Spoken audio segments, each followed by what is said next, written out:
0:1. Tokiu rezultatu vakar baigėsi Alytaus Dainavos ir Šiaulių rungtynės Dzūkų stadione. Pirmas kėlinys prabėgo apylygėje kovoje. Antras kėlinys prasidėjo Dainavos iniciatyva, tačiau Šiauliai ją perėmė. 57 rungtynių minutę alytiškius neapdairiai sužaidusius gynyboje išgelbėjo skersinis. Svečiams tai buvo viena realiausių progų. 62 rungtynių minutę po Šiaulių baudos smūgio alytiškių vartus išgelbėjo Donatas Mikučionis. Dainavos vartų spaudimas baigėsi 65 minutę, kai po dar vieno šeimininkų gynėjų klaidos iš arti pasižymėjo Tomas Birškys. Po Tito Vitukyno perdavimo, būdamas vienas prieš vartininką, virš vartų šovė Darius Cibulskas. Dainavos vyriausiasis treneris paklaustas apie varžybas neslėpė, kad tikėjosi pergalės.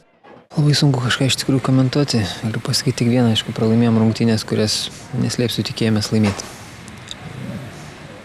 Kažkiek galbūt trūko šviežumo, dabar esam papuolę labai į sudėtingų rungtynių ciklą čia. Turėjom 3 stiprius varžovus prieš tai. Ir akivaizdu, kad mums šiandieną kažkiek trūko šviežumo ir sušlubavo, aišku, progų realizacija. Kažkiek turėjom kelis neblogus momentus. Nepasisekė ir tiek varžovom.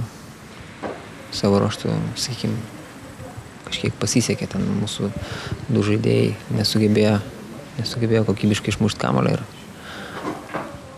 laisvas be priežiūros Šiaulietis įmušė įvartį. Aišku, prieš tai ten turėjo momentų kažkiek antro kėlinio pradžia tokia buvo ne į mūsų pusę.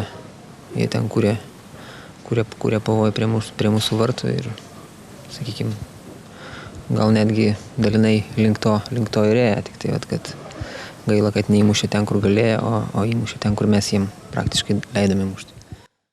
Pridėtos 3 minutės alytiškių nuo pralaimėjimo neišgelbėjo. Artimiausiame ture Tauragėje alytiškių laukia apatinis turnyro lentelės kaimynas Taurus.